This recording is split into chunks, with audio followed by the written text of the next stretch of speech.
here's the thing. If you want to believe Vladimir Putin is a psycho and has no like tangible, clear method and is just like violently lashing out, you can. But that is a terrifying way to do foreign policy, because then you will just personally believe that. Then you have to believe that like Putin will literally go and invade Latvia and invade Estonia and invade the Baltic states in a similar way, because you know he's liable to throw nukes. He's gonna do that. He's gonna do that regardless. So like, why would NATO defend them? That's what you're opening up the conversation to. So the alternative there is like, so what are you supposed to do? The alternative there is what are you supposed to do? Like, you're just, so what? Nuclear first strike? Is that what it is? Anyway, let's see. Second Thought had some interesting thoughts about this, apparently. Is made possible by the generous support of my patrons on Patreon.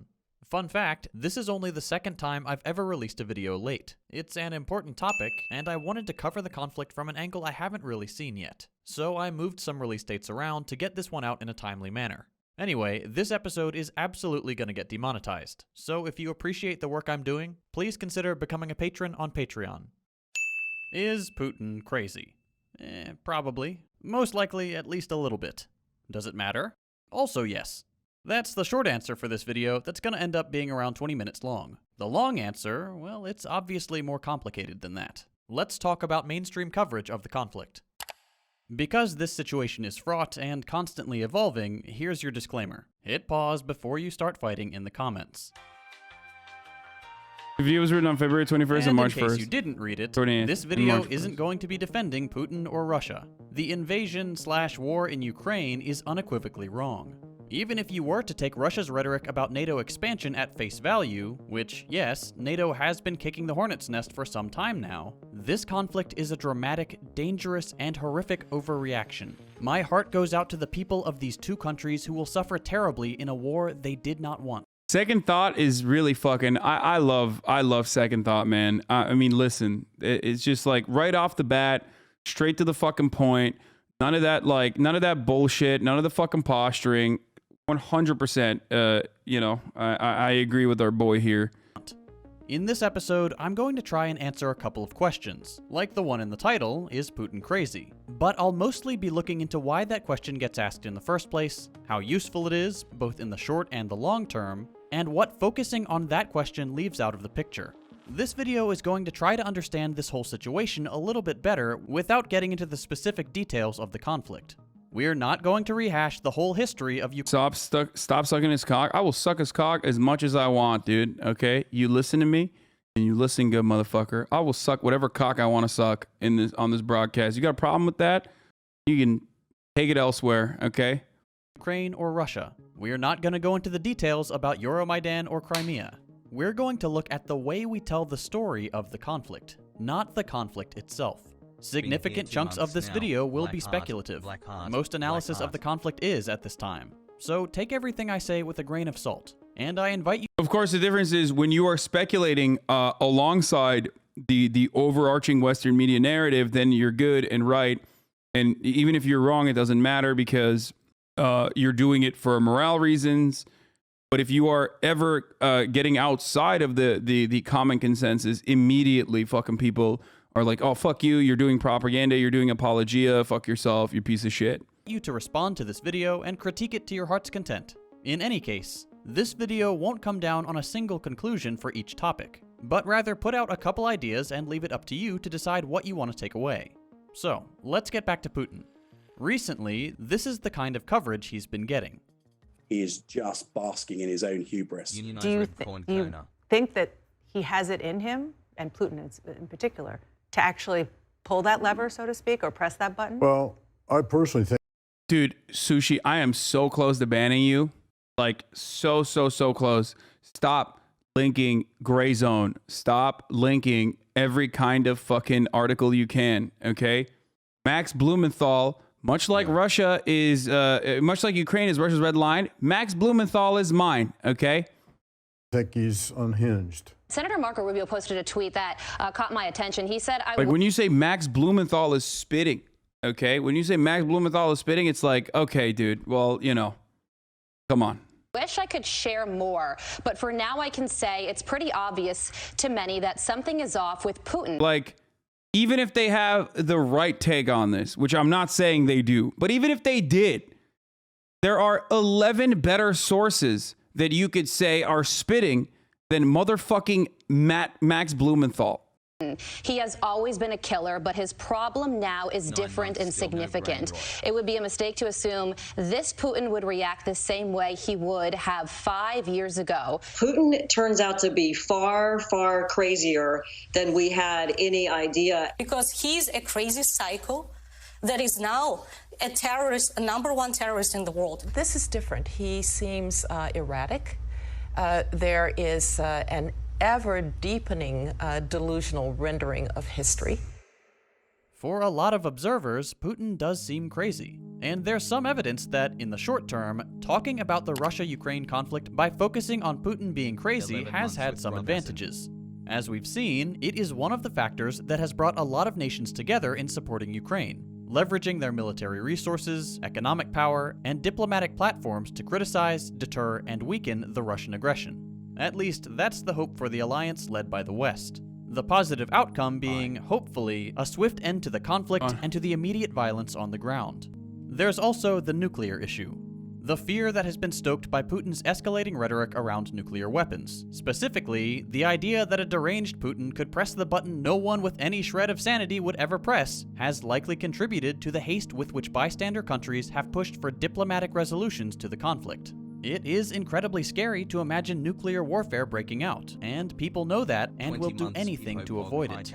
This, again, will hopefully mean a quick return to a negative peace between the two countries, but is of course a net positive for Russian interests, which can leverage this situation for an upper hand in negotiations. That upper hand might force Ukraine to make significant concessions, ultimately giving Russia territorial or other gains without the invading country needing to get them through the more quote-unquote conventional use of total occupation. There is a chance that Putin knows this and is exploiting what's called the madman theory. He knows that threatening nuclear warfare is not credible to anybody who rationally balances out the pros, minor territorial, symbolic, and economic victories, with the cons, the annihilation of the human species.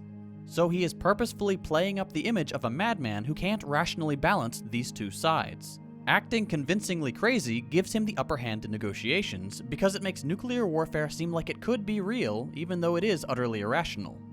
For the West and Ukraine, this poses a challenge of how to respond to Putin. On the one hand, treating the nuclear threat at face value gets countries to the negotiation table quickly. This is basically your take, to be honest? Yeah, well, I mean, fucking smart and cool and handsome minds think alike, you know? But on unequal terms. On the other, it makes military support and intervention complicated. In one theory, it slows The West just had to nut up and call Putin's bluff. It's scary as fuck, but it has to be done at some point. Yeah, dude. Let's bluff about nuclear weapons. Dude, this guy solved the Cold War. It's just interesting because, like, all of these otherwise warmongering American intelligence assets, American military, like, defense contractors, all these guys who would love for more war to break out, for some reason, are being incredibly careful about this one particular situation. If anything, knowing everything that you know, by the way, I'm not like dunking on this guy. I don't want it to come across like I'm just like making fun of them. But but if you don't know anything about the situation whatsoever, think about that. You know America loves war. So why aren't they doing it? Just think about that. What is America? If America that loves war normally is not waging one and hasn't done it throughout the Cold War, then you got to understand, like, it's a serious fucking situation. Slows down any sort of Western military action. If Putin is crazy and his biggest perceived threat is NATO, pushing his buttons will lead us straight into nuclear Armageddon, so the West should not intervene. According to another way of thinking, if Putin is crazy, everything is on the table to stop him, so the West has to intervene. The latter, by the way, is the kind of logic that comes up when people are asked how we should deal with terrorists. According to an experiment by Princeton researchers, if test subjects are told that terrorists are bloodthirsty fanatics, maniacs ready to spill the blood of millions of people, they are more likely to advocate for unilateral military responses and, removal attempts. When terrorists are presented as rational, they're more likely to advocate for negotiation. These two ideas, the madman theory... And by the way, this is why people get so mad at me. Even though Putin is behaving in a way that is erratic and irrational, this is why people get mad at me whenever I say negotiations have to happen, negotiations have to happen. Because they're like, in their minds, and it's understandable that they feel this way because Putin is acting in an irrational capacity, that like, you can't negotiate with this guy. He's fucking crazy. We can't negotiate with terrorists. He's a terrorist. He's a madman. He doesn't care. Okay, well, if he doesn't care, then he's going to fucking nuke regardless. You see what I'm saying?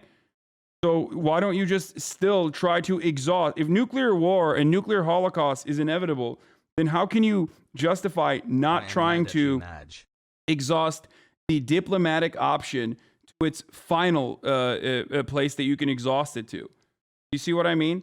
This is why I've always talked about the NATO approach. This is why I've always talked about the neutralization approach from day one, is that if it's inevitable, then if it's going to happen no matter what, then what? Like, what? Are you trying to save face? And the terrorist example are contradictory.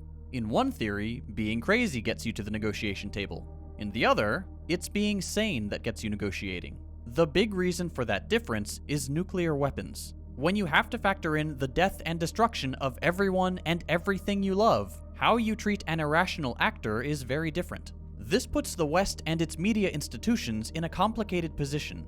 Treat Putin as a madman, and you can justify your role in this war. You can play off the fear and frustration that gets ordinary people to start thinking about what would happen if Putin was removed tomorrow.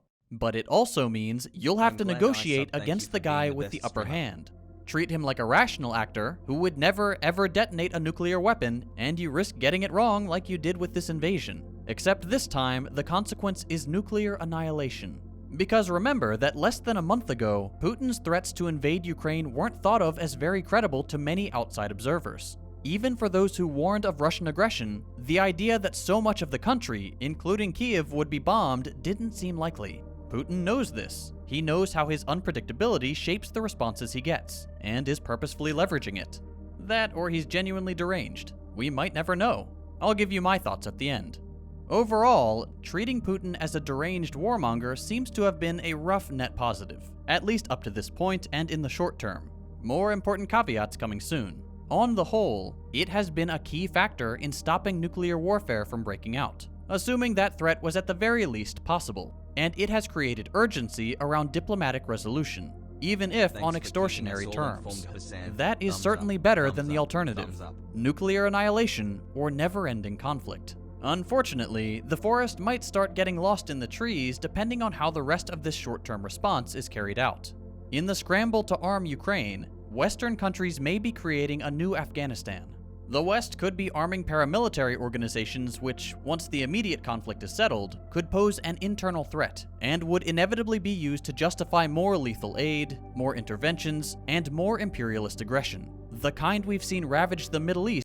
Damn, what a good take from this guy. That's wild. For decades. What Western countries see as the most reasonable short-term response, giving Ukraine the means to defend itself against a much more powerful aggressor, may lead to unintended consequences. Or hell, maybe they are intended, I wouldn't be surprised. Consequences that could bring proxy imperialist wars back to the forefront of international relations in the long term. There's also a concern that treating Putin like this has actually done the opposite of the escalate to de-escalate strategy, with some still very minor today, but nonetheless present voices calling for a preemptive strike or a full-scale NATO involvement. Again, this is highly speculative. Thinking about the short term with so many competing narratives and the uncertainty surrounding Putin's mental state leads to an impossible number of forks and alternative histories, many of them terrifying to imagine. When thinking about the long term, then, it may be beneficial to subscribe to a different way of telling history. Instead of focusing on the individual, and therefore subscribing to the great man theory of history, the idea that history is shaped by great leaders above all else, it may be better to understand the conflict from a more institutional, economic, and materialistic approach. A historical materialism of some sort, if that was even a real thing. I've certainly never heard of it. Yeah, what is that? That's such a weird take. I've never heard of that either. And before we do, just to be clear, focusing on Putin at a time like this is not entirely wrong. Putin sits at the helm of a country he has profoundly shaped for over 2 decades. The way Russia acts in most affairs does usually boil down to whatever Putin says, because his status as an autocrat grants him far more decision-making power than any one person should ever have. Yep. The point of a historical materialist approach isn't to deny that, but to explain how it is that he gets to have such a strong decision-making power in the first place, and what factors exist that guide and constrain, or alternatively give him carte blanche when he is exercising it. At the time of writing, some people are predicting that the heavy costs of sanctions and military operations against Russia will make Putin incredibly unpopular at home and abroad, possibly ending up with him not leading Russia anymore. If that is the case, if Putin does leave office, our fixation on him and him alone may lead to an overconfidence in the stability of whatever peace we hopefully get on the other side. Just because Putin is out of the picture doesn't mean everything is okay. So our analysis of the conflict must also take into account what will survive after Putin is gone. Let's give that a shot. Thus far, the analysis of the Ukraine-Russia conflict has been done on two big lines. According to the liberal philosophy of international relations, this conflict has been driven by ideas. Oh shit. Shots fired at Johnny Boy. It's just like, it's... The idealistic version of these events are so fucking... Oh, God, I don't even want to get into it. It's so frustrating. It's so incredibly frustrating.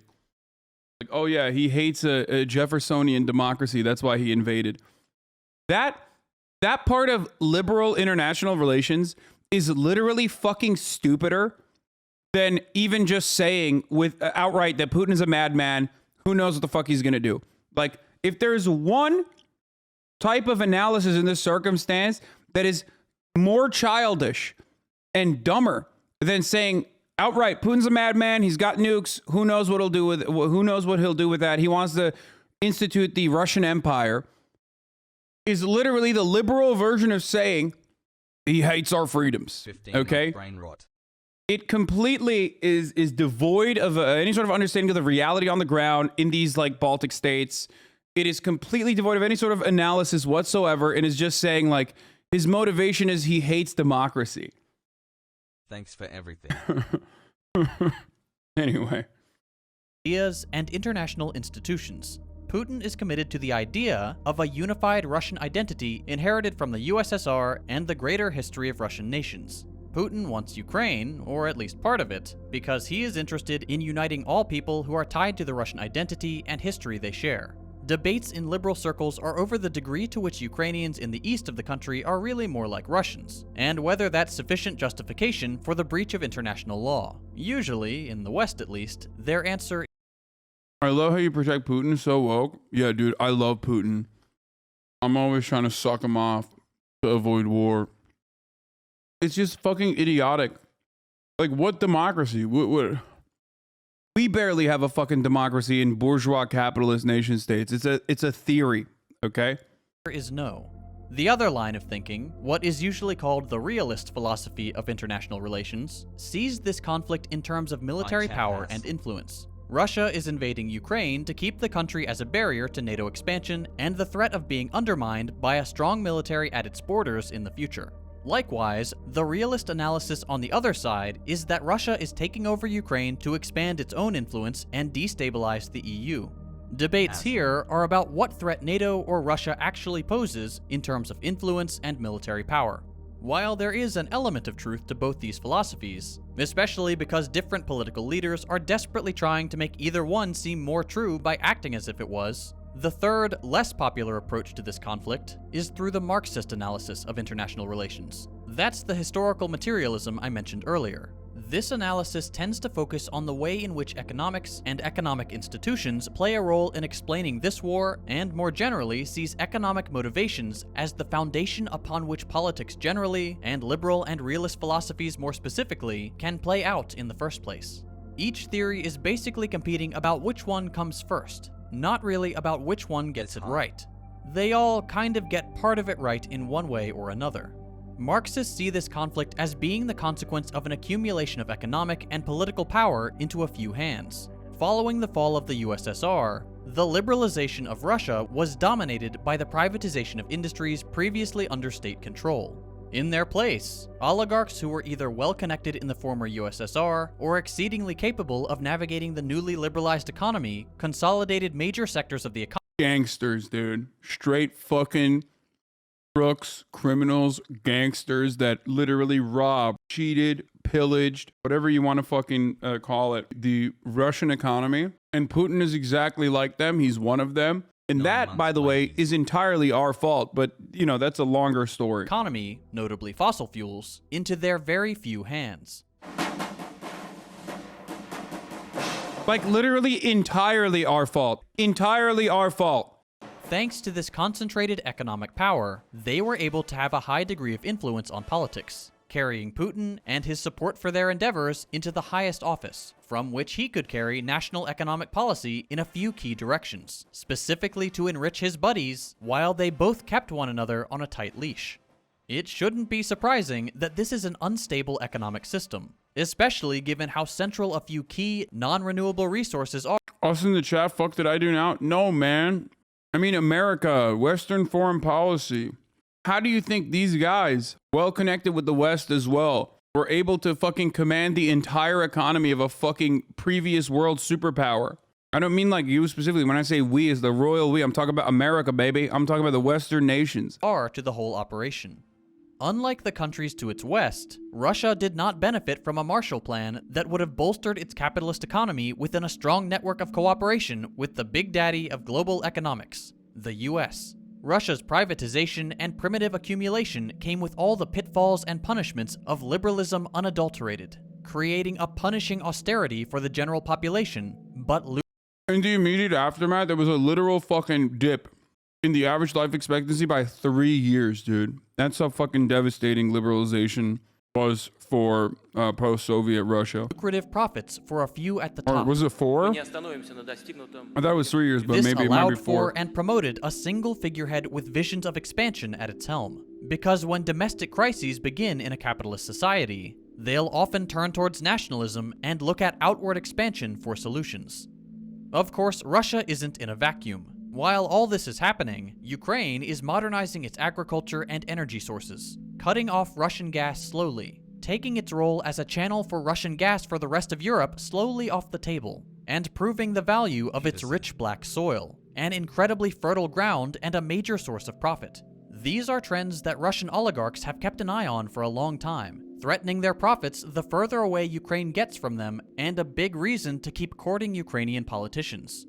And look, I may not have all the details. Like most of you, this wasn't on my radar just a few weeks ago, and bro, to be fair, unironically, out of all the videos I've seen thus far, this is why Real Life Lore's video was one of the absolute fucking best videos I've ever seen in Western media, in independent media, from a dude who's like a liberal too, I think, right? It was so fucking good. Talking about the material interest that Russia has with respect to like an oil-rich region that it wants to control. Talking about the competing interests of like utilizing Ukraine as a way to stabilize and control Russian pricing and OPEC pricing of petrol. It doesn't sound like a liberal. I mean, no one.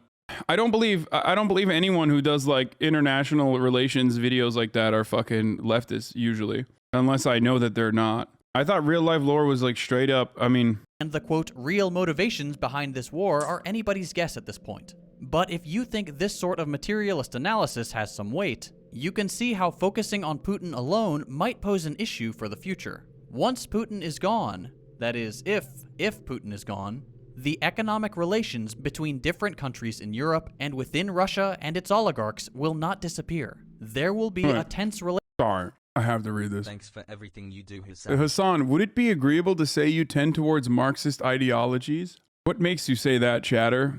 How dare you? Relationship and within if Putin I is love gone, capitalism.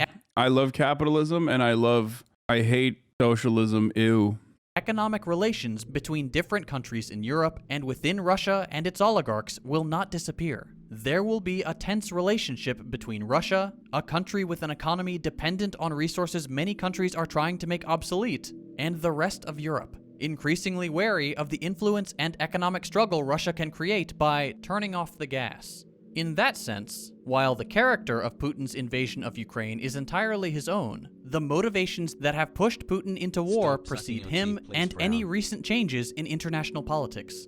He made the decision, an awful one, but the prevailing economic system and the specific way in which it was imposed on the post-USSR countries, with highly concentrated economic and political power in the hands of a few oligarchs, created the conditions in which Putin could make his decision and hope for it to be a good one for his economic interests. Really awful economic interest at. By the way, yes, Real Life Lord did say NATO is defensive and only allows democracies into its allegiance.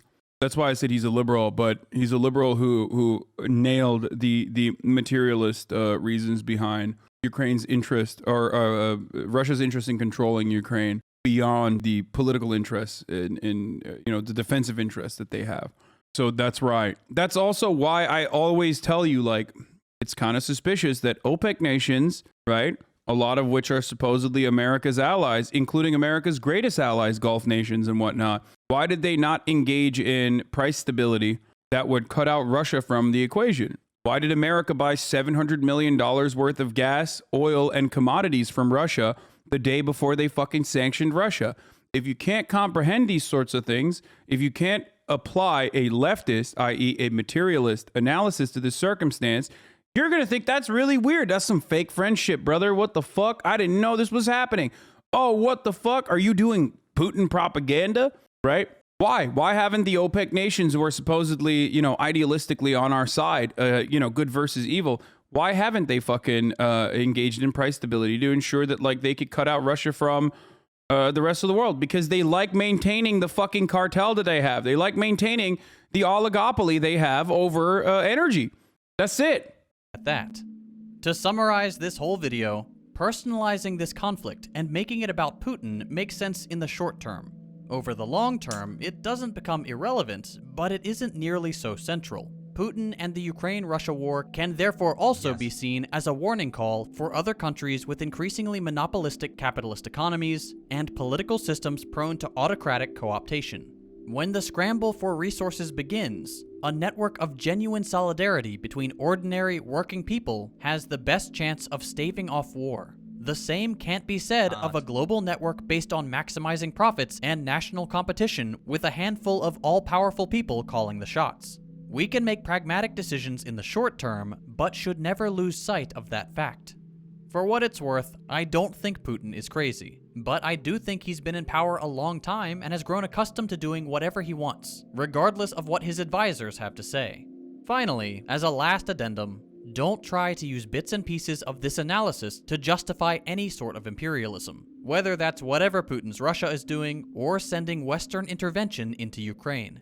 There is no justification for the violence we've seen and for calls to escalate. We can understand the motivations and economic context that has made our current situation more likely without falling into deterministic thinking, that is, assuming all this was destined to happen, or believing these actions are justified.